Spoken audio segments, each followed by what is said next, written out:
What is up, everyone? Welcome to DC Standom, your guided tour of the multimedia DC multiverse. I'm your host, Mike Cicchini. I'm the editor-in-chief of Den of Geek.com, and each week I bring you discussions with writers, artists, actors, and experts covering everything from DC Comics, DC TV shows, to the big screen of the DCEU. And this week, we're doing both the comics and the big screen, as I've got the creative team behind DC's brilliant Batman '89, Hamm and Joe Quinones, joining me for an in-depth conversation about the coolest Batman movie sequel that you will ever read. You might also recognize Hamm's name because he's the writer of Tim Burton's original Batman movie. We're going to get into all kinds of fun stuff about what was a formative superhero movie for a lot of people. Batman '89 #5 comes out on Tuesday, April 12th. If you aren't reading this book, catch up. You can check out the first couple of issues on DC Universe Infinite right now. Now, before we get going, let's talk about our sponsor. This episode of DC Standom is sponsored by Puma, who just launched an awesome DC-themed Justice League collection. Join forces with Puma and their DC Justice League collection and save your wardrobe with brand new styles inspired by Wonder Woman, Superman, and Batman. Iconic color combos heroically collide with comic book-inspired graphics on a series of sneakers, hoodies, tees, and more.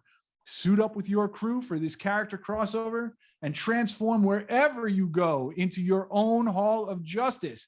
But Batman '89, this is an awesome limited series from DC Comics. We have Hamm and Joe Quinones here. I am so excited about this book. This is actually my favorite Batman comic being published at the moment. How did this come together? Because both of you have your own history with this franchise. Joe had been trying to get this thing together for years. Yeah. For me, it was just like, I got a phone call from Joe. Yeah, I had the idea like several years ago, and it was initially a pitch that got passed on, and it just the stars kind of aligned, and Andrew Marino and Andy Corey, it kind of fell in their lap editorially, and they thought of me right away, and got in touch and were like, "Hey, remember that idea you had for a Batman '89 book? We think we might want to do it. Are you still interested?" And I was like, yes, I am. And that began our journey, kind of. So there were several months where it seemed like it might happen, it might not. There were several months where we didn't quite know who would be writing it, and we were really scratching our heads over that for a long time. And I was like, what if we ask Hamm? He's amazing, and why don't we just see if he's up for it? I mean, let's shoot for the moon.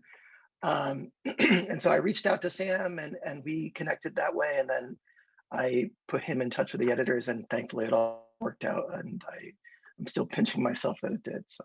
And Hamm, this is not your first time writing Batman comics. You wrote a really cool 3-part story in Detective Comics in the lead up to Batman '89 back in that summer, which I remember fondly. So how did they come to you with this, and what was your kind of immediate idea for how you were going to take it? Oh, I truthfully hadn't thought about doing another Batman project for a long time, and then suddenly this offer kind of appeared out of the blue. And one of the things that I had always regretted about the film series was that Billy Dee Williams, who's an actor that I loved since I was a teenager, had been cast as Two-Face, which I thought was incredibly exciting, because Two-Face was the character that I most wanted to write.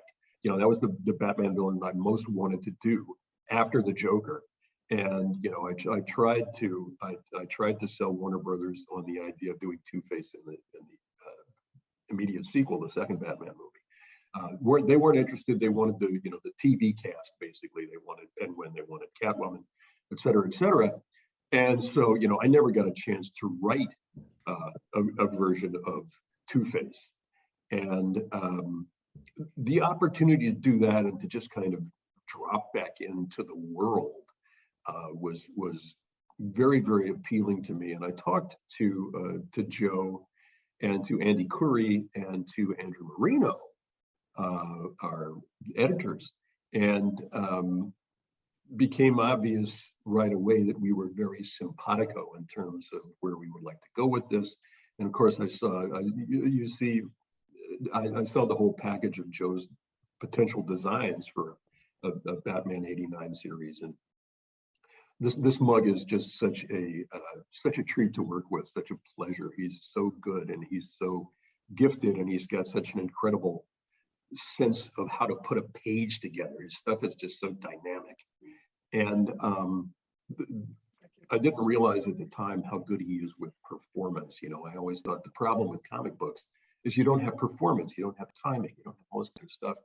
And when I look at the work that Joe puts down on the page, it's like, you know, it's like you see the actors, you hear the actors saying the dialogue. And so that to me was a really sort of wild experience.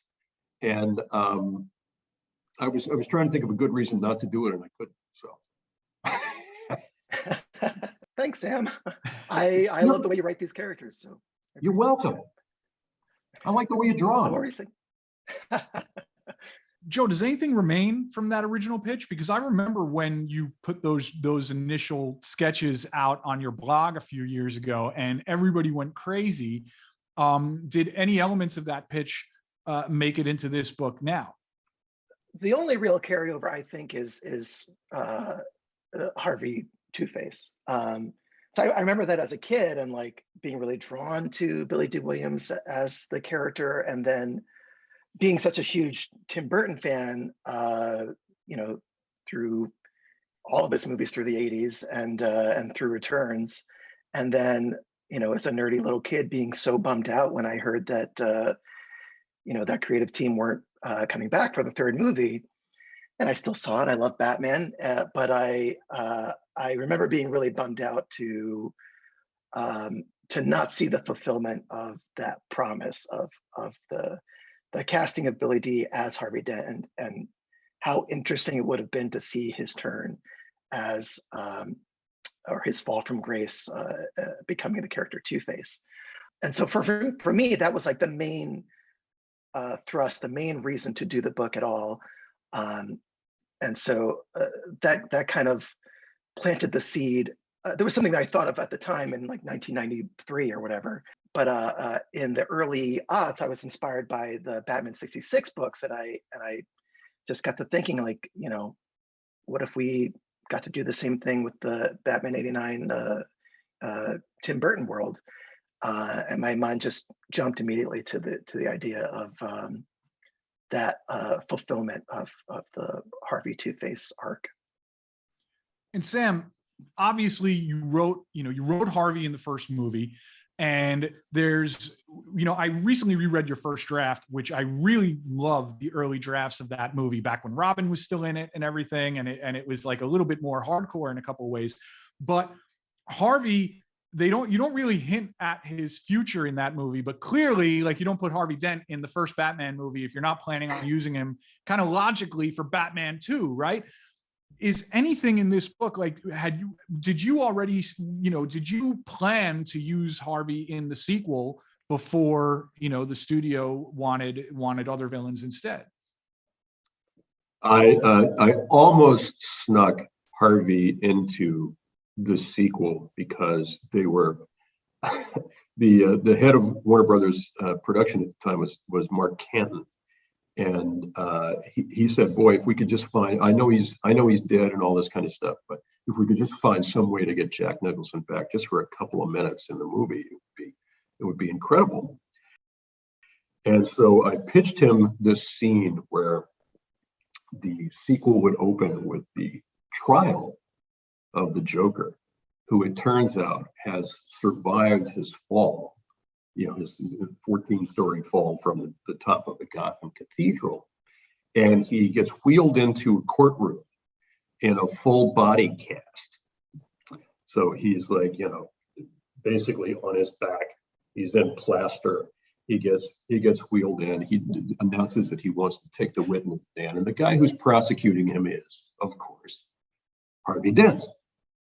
And the Joker says, "Okay, I admit I've done some terrible things, but I wanted to be here today just to tell you that I know that Batman, whoever you are somewhere here in this audience, because there's no way that I would come into court and you wouldn't be there to see it.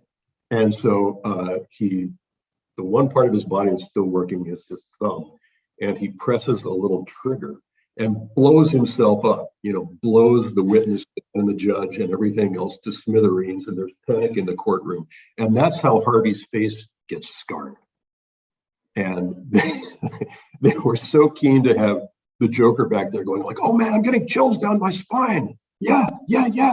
And almost got him in that way, but it wound up not happening, despite my good intentions. So now this book kind of plays like a wish list of everything that somebody like my age and Joe's age growing up, it's like what we would have wanted out of a Batman 3, had Burton and Keaton and everybody not moved on after Batman Returns.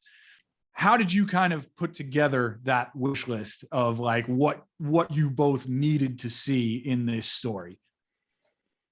Well, we thought coming in that we would try to utilize as many, I don't cannibalize is the first word that comes to mind. We try to, utilize as many of the materials that the movies gave us in order to, go forward into a third episode. But, also it was kind of a chance to go back and do some of the, and Marlon Wayans was originally supposed to be cast as Robin in the sequel. That didn't happen because, the first movie and the sequel both ran over budget, and it turned out that the most extractable part of the storylines was in both cases Robin. So Robin twice got cut from the Batman movies, basically as a budgetary decision. And we wanted to do that, and we wanted to have Billy Dee Williams, and we wanted to continue with Catwoman, who of course is still at large at the end of the second movie. And so it's just basically picking up from there. Joe, as a fan, as somebody who I have to imagine was probably caught up in the whole Batmania thing as a kid. I still am. Yeah, like clearly, like, and reading this book, there are so many nods to things beyond the movies. There's designs from some of the Kenner toys that I recognized. You know what I mean? There's all these little things that aren't just for fans of the movies, but like kind of fans for that whole phenomenon that took place for a couple of years. Like, kind of, what were the things that you knew you had to get into this book as a fan? I mean, it's just sort of, for me, it's a bit of a celebration of all things Batman that I love. At least in part, it's me kind of like, scruffing 8-year-old me and being like, look, we got this in. But it's I don't know, it's just anything and everything that I can get in there that will enrich the story for me as an artist and not break the story, just kind of little Easter eggs I can have in the background that a enthusiast of the movies or of the comics and their history will kind of be able to pick out this or that as they're reading through, but hopefully they sit back and just kind of service as kind of set dressing and help build the world rather than distract too much. But I love a good Easter egg. Both the origin story and the design for Two-Face in this are terrifying. It's a truly kind of horrific turn of events that brings about Harvey's transformation. It's something very different from, the original story. And it's even more tragic in some ways. And then the design is, kind of cinematically appropriate for like what you would have expected, Tim Burton to visualize. What did the two of you, like, how did you come together on this and kind of work out how to tell one of the most iconic Batman villain origins ever in a way that makes sense within the continuity of this world? The challenge to me is I wanted to do a story which was full of good intentions. I want to do a story where, people are trying to sort of do the best they can, and it always goes wrong. So no matter if you're trying to do something good, you're trying to do something noble, it totally goes south. And conversely, at the same time, if you're trying to do something evil, sometimes you wind up doing something good just by accident.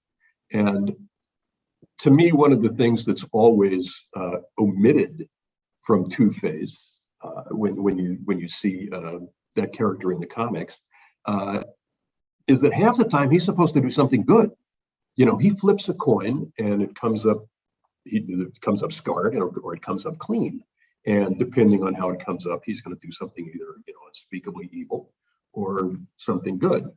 And the something good usually basically translates to, he lets somebody live instead of blowing their brains out, whatever the situation is. Part of the duality of that character that's fun for me is, what if you pushed it even farther? What if he was actually half the time trying to do something that's noble and worthwhile, and the other half of the time the stuff he's doing undercuts what he's trying to do to make the world a better place. And that was a large chunk of the fun for me. And also, just my basic take on Batman from day one has been like, the job that this guy has taken on is not an easy job, number one. And number two, it's probably not a doable job. One guy is going to clean up the streets of Gotham City. How is he going to attack the problems that cause the crime in Gotham City? And how is he going to attack the underlying, issues that create the world that he lives in? And so my feeling has always been that if you treat Batman seriously as a character, if you try to think Batman is a human being, this is an actual guy who's trying to do something. He's made this weird decision where he's going to dress up and go out in the streets and try to make the world a slightly better place. It's going to jump up and bite him in the ass more often than not. He's not like he also he's fairly early in his career, and so he hasn't hardened into the ultimate warrior that he's always portrayed as in the DC comics. He hasn't become like this, super brain who's always playing 19 moves ahead and can outwit any sort of super villain or he's trying to sort of find his way, and stuff goes wrong. And so, your first duty as a storyteller is always to fulfill your sadistic imperative of making life as difficult as you can for your protagonist. You want to put your guy into like the most difficult possible spot you can put him in, and then see how he wriggles out. I mean, that's just the most basic function of storytelling, especially when you're doing a sort of action thriller genre like Batman. So, but I'm running my mouth. I'm gonna turn this one over to Joe from here. Those are definitely like my favorite, some of my favorite Batman stories. I remember we talked about it in our early story meetings. The animated series Two-Face double arc, which is like beautifully tragic story, and you want to root for the character. He had similar. I think a lot of the Batman villains are sort of extensions of the character of Batman, where they mirror Batman and have the best intentions, but circumstance doesn't work out for them, and there's some tragedy befalls them, and they just react wrong, basically. But it's a very human reaction, and so we can understand that turn, we can understand that fall. And for me, that's what makes that so engaging. So yeah, like I remember we talked about that that initial 2 episodes of the animated series and like Heart of Ice. Visually, I tried to, no one is Tim Burton. Tim Burton is a genius unto his own self. But I'm trying to, sort of evoke some of his sensibilities in the design. And, a lot of it is just me and my aesthetics and what I like.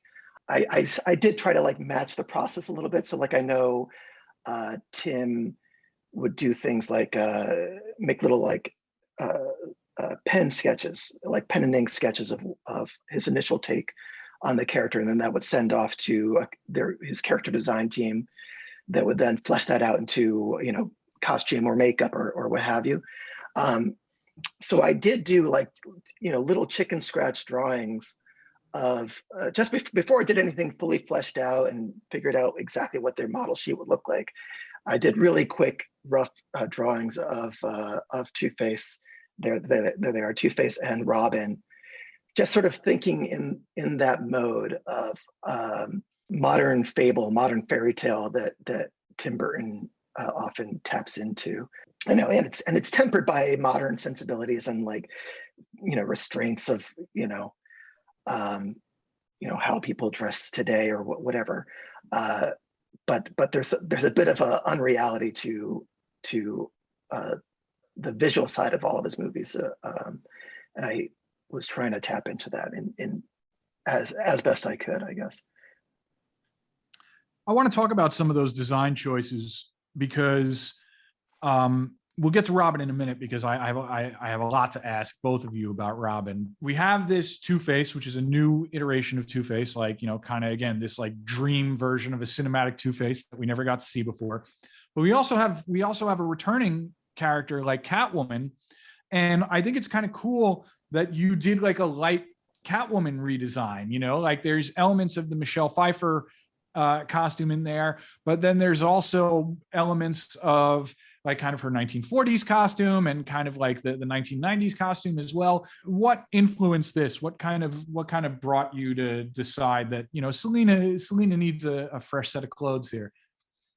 It just made sense to me. I think, you know, I didn't want the comic to read like a fan film or fan fiction and to treat literally everything that's in the first two movies as gospel, and we can't depart from that at all. The best media that I like, the best movies, the best books, reinvents itself, especially when you know, there's an anthology or a set of movies. You know, you're taking what was established before, and then you're trying to do something new with the next one. You know, you don't want to retread ground, I think. So visually, I'm trying to, I guess, subtly hew to that. That's sort of the baseline, and then I make up reasons in my head for why that would be. You know, Selena, you know, she put together a costume pretty haphazardly in Batman Returns, and it was just whatever she had in her closet, right? And by the end of the movie, it was pretty torn up. So it just made sense to me that she would make a new one, and that perhaps she would assign some meaning to her costume. So she had her 8 deaths in Batman Returns, and so I have I don't know if you guys have the character design, but I made it so that the white stitching on the vinyl is placed on her costume in 8 spots, and each one indicates one of her 8 deaths from the first movie or from the second movie. That is a nugget I just learned on this podcast, on this broadcast. That's just me bullshitting, really. I'm just making that up in my head canon, but it made sense to me. But we'll just say it's canon. We'll say that it's real. I'm gonna go back and put that in the script now, so it looks like it. Okay. And Joe, make sure that she has 8 stitches on it. How long after Batman Returns does this take place? Like, how much time has passed between Batman Returns and this book? I saw it as basically in line with the original progression of movies. So like a couple years, like 3-4 years maybe. There's subtle details in the book that hew to that also. So like there's a scene where some goons are robbing a store and they steal a video game console, and I was like, well, it should be a PlayStation Generation 1 because that came out in 1995, and that makes the most sense. We can't do it can't be a PS2 or a Super Nintendo. It's like right in the sweet spot.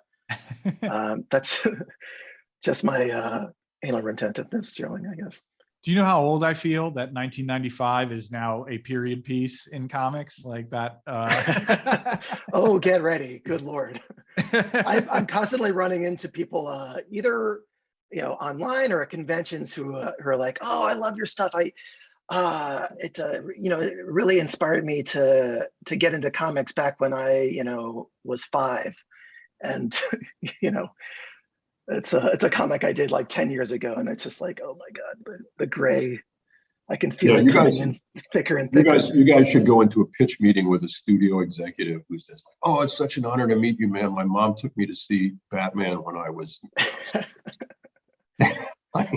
My favorite part of this book is the new Robin that you introduce. And that was always, to Batman fans, to fans of the Burton movies, the other great what if of those movies, other than Billy Dee Williams as Two-Face, has always been Robin. Now, folks might not know, Sam's first draft of Batman did indeed include Dick Grayson, did include a quick origin for Robin, who shows up in the third act, right? And then you tried again with your Batman 2, which would have introduced a different version of Dick Grayson, and they had even hired Marlon Wayans to play him, right? And that ended up getting dismissed in the end. But so this is your third attempt now at creating a Robin for this world, and it's a completely different take on the character. So I'd like to know how it took 3 tries. It took 3 tries. I finally got him in. So yeah, what was the genesis of Drake Winston with the both of you? For me, anyway, I remember hearing a lot of rumors just as a kid, just as a Batman fan, that people talking about, oh, there's going to be a Robin. There's going to be a Robin in the next one. He's a Black Robin, and it's going to be Marlon Wayans. And there's lots of rumors that surrounded that around that time, and around the canceling of the third Burton movie and Batman Forever happening instead.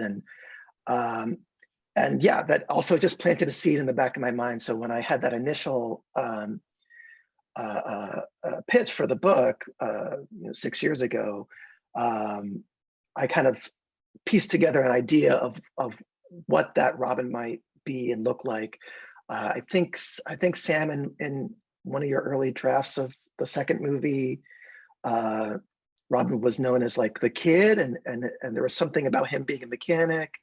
That actually post-dated me, but he was going to be the there's a sequence in Batman Returns where the Penguin basically comes up with some kind of device that takes over the guidance system of the Batmobile.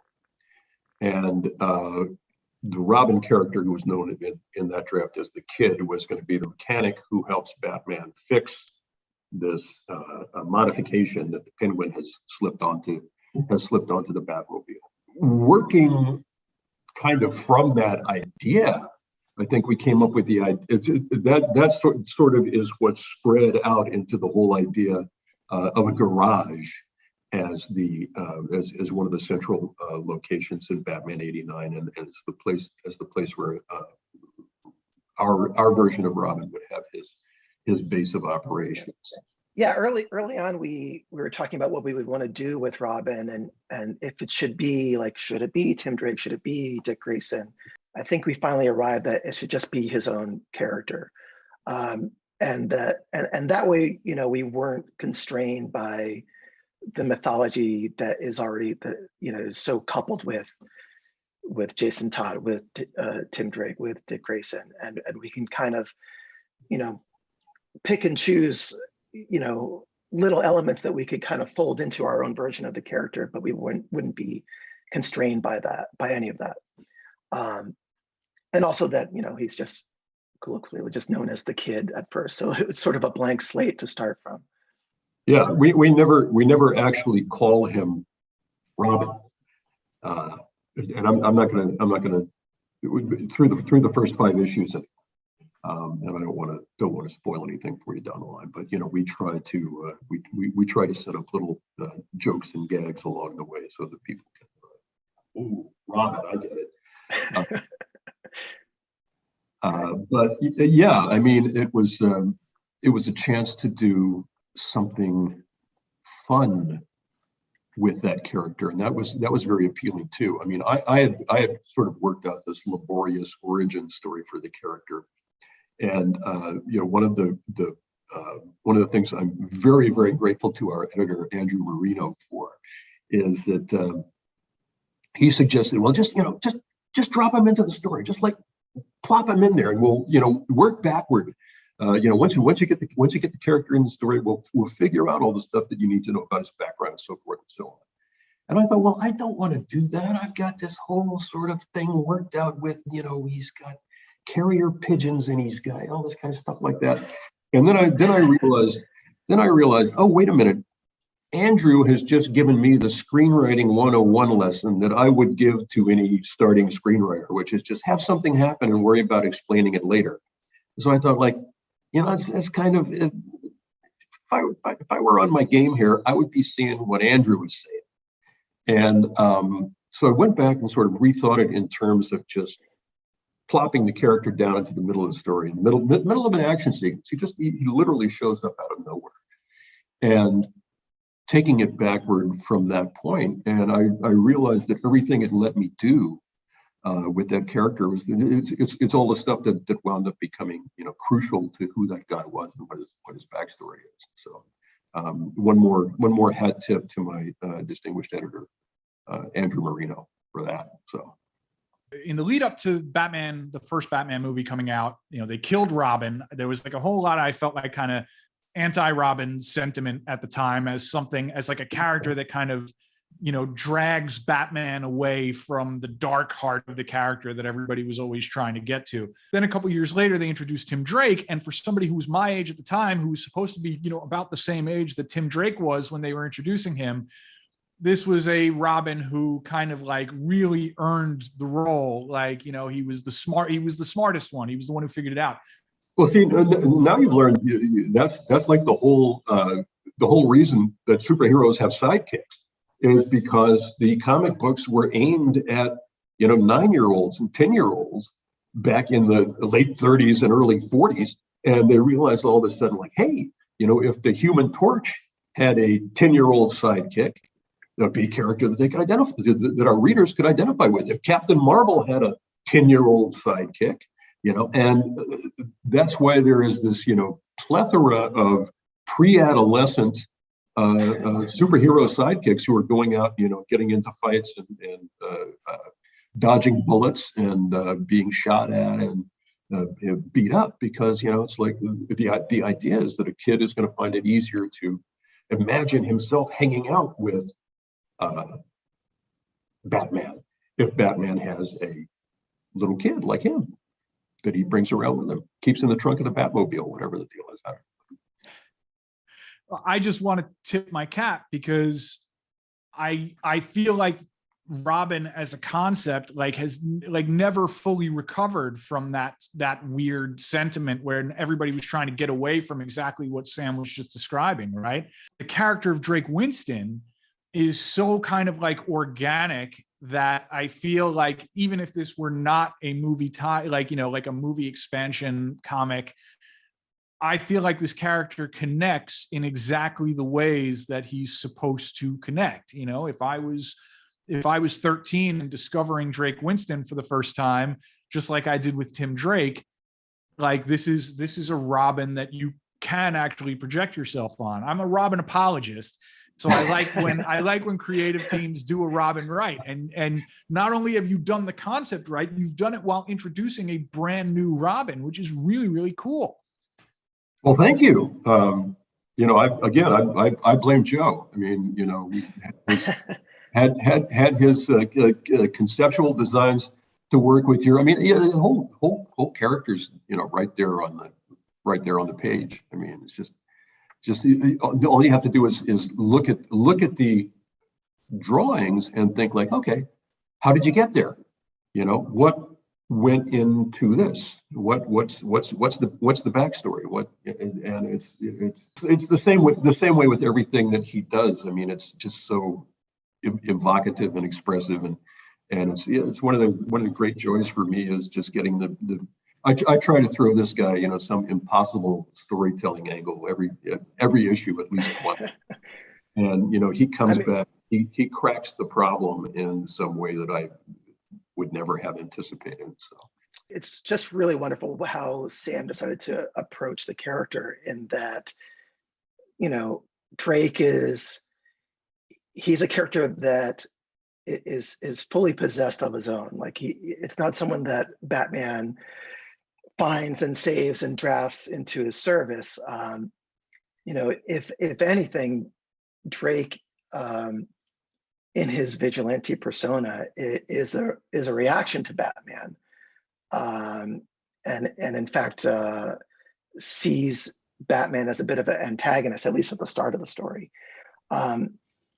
And you know, sort of flipping it on its head, I think it's so brilliant how Sam wrote Bruce and Drake's relationship, and how Bruce is sort of now running to catch up with Drake, and realizing that he has a lot to learn from him, and maybe he is a little bit out of touch with you know, the main code of conduct for what Batman is and what Batman should be. Maybe, you know, he got a little bit too distracted, you know, fighting, you know, cartoon penguins and giant ducks, and realize that there's like a whole community of people that are underserved by him.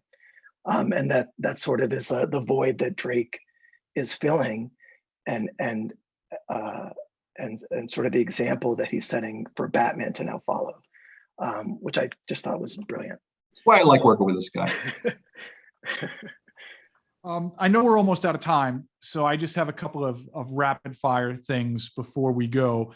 I have one just extremely kind of 90s kid question for Joe, which is, one of the things I love about the way that you draw Batman in this book, because obviously, like, on screen, like, that suit is a little bit cumbersome. Like, it's cool, it's black, it's sleek, but, like, you know, there's limitations for something that heavy. But your Batman is so kind of like lithe and agile, and with the highlights on the costume and everything, and the way you draw him, and the fact that he actually has the lenses in the cowl. Tell me if I'm imagining this. Did you take any inspiration at all from the way you draw this costume do you remember the box art on the toys, on like the action figures at the time, which always looked cooler than the key art from the movie? Absolutely. It's several things. I think, you know, from the start, I sort of internalized this idea that, you know, it's a sequel to a movie, but what we're making is a comic book. And so there's different rules, you know. It's you know, pencil and pen and ink on paper. And what I can draw is not the same thing as what an actor can emote.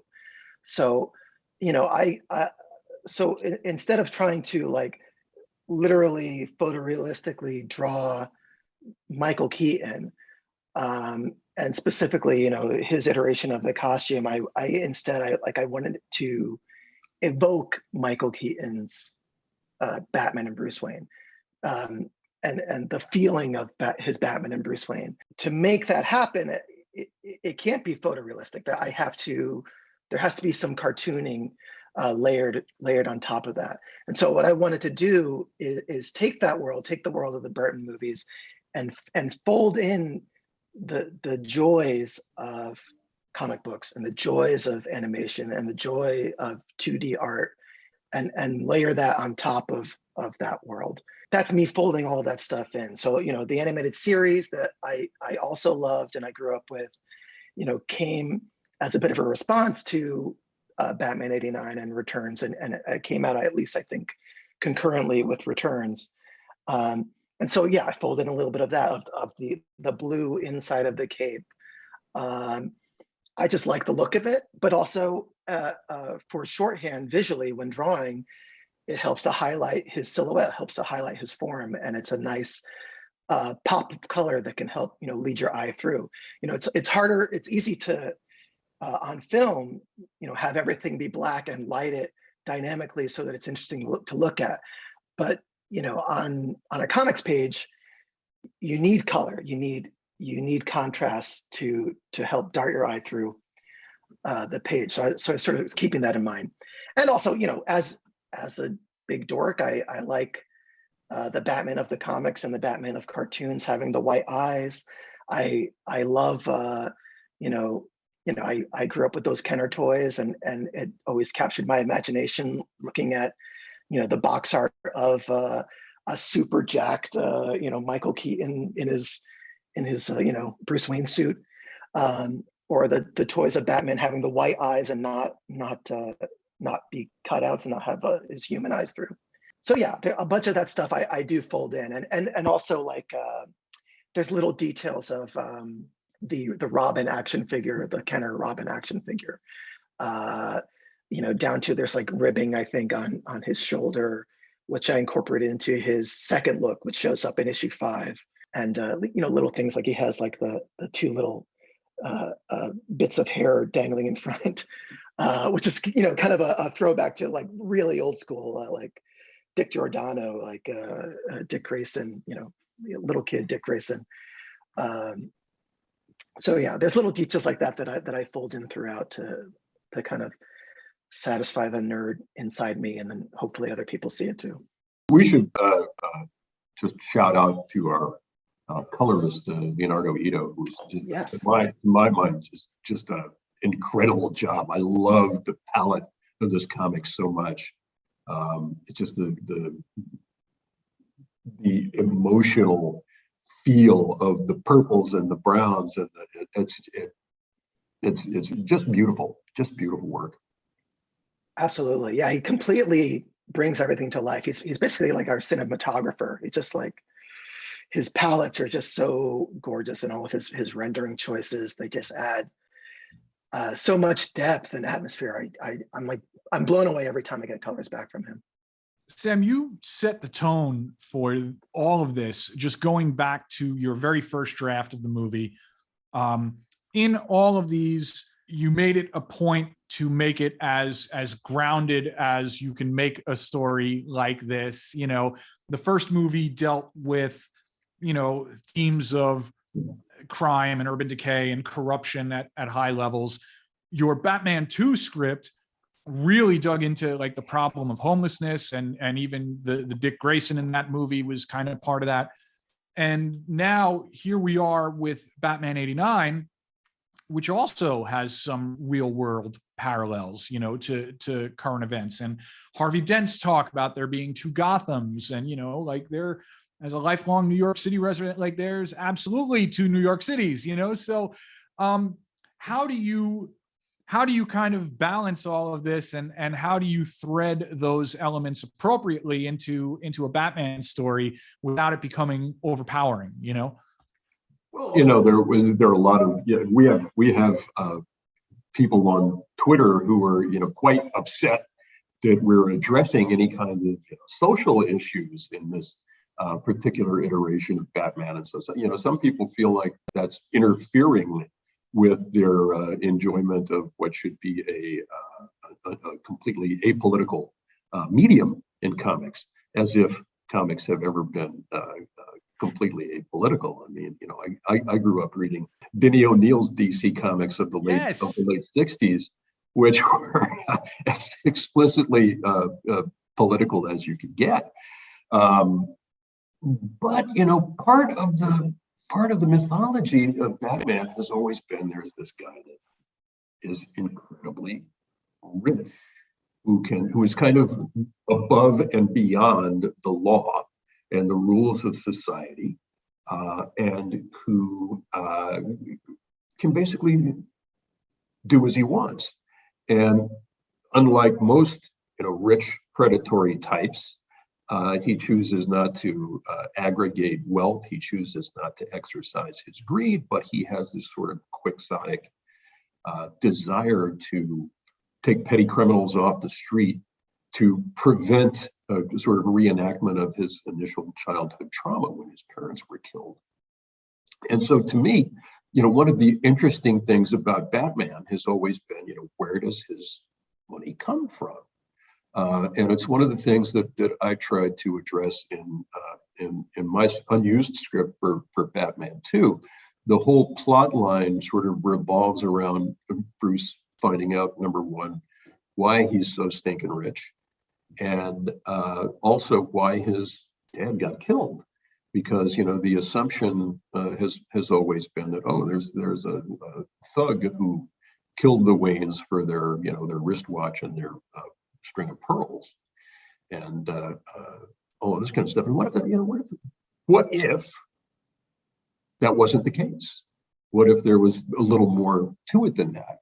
And so I've always wanted to figure out where exactly this guy fits into the concept of a New York City, a Gotham City, a big town where obviously there's so much crime that there has to be a lot of poverty.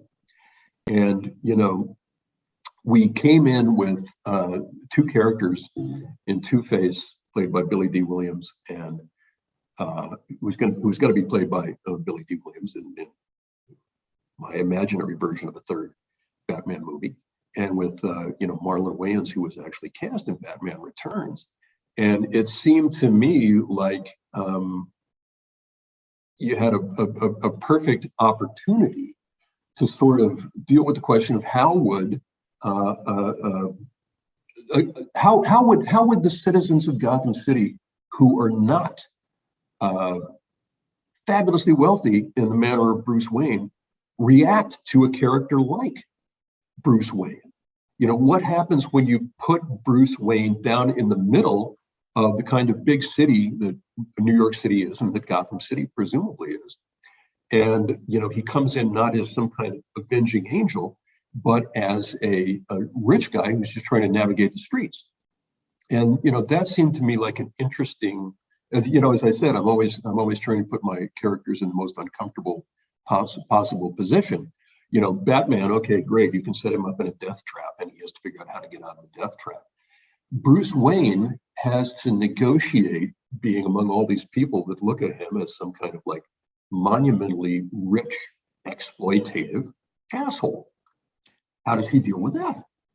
And so, that was part of the fun. That was part of the fun for me, that, Bruce in his civilian persona is so isolated from the problems that Gotham City residents face on a day-to-day basis that he has to kind of come in and sort of reevaluate his whole program. That was part of the genesis of Drake as Robin also, and the depiction of Burnside of this neighborhood that doesn't think of Batman as hero, as savior, but as literally this force of terror, because they don't necessarily know that he's there to help.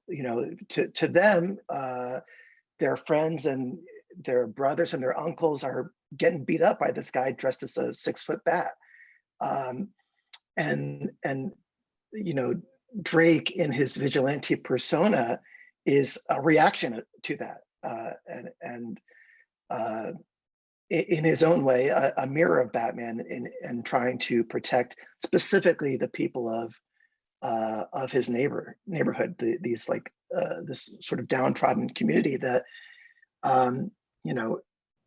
is maybe ignored societally, and that Bruce, I think, needs to come to grips with the ways that he has sort of neglected them as well.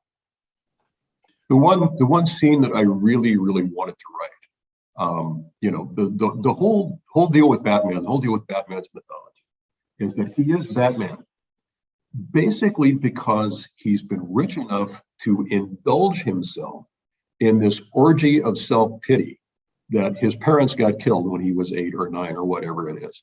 And so he was still feeling sorry for himself when he was 15, and he went off to study judo and chemistry and all this kind of stuff.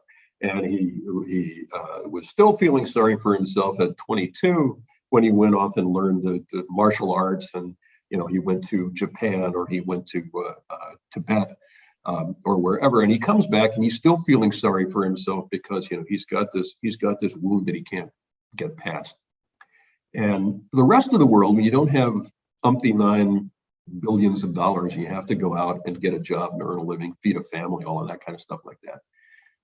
Bad stuff happened to you in the past, you get over it.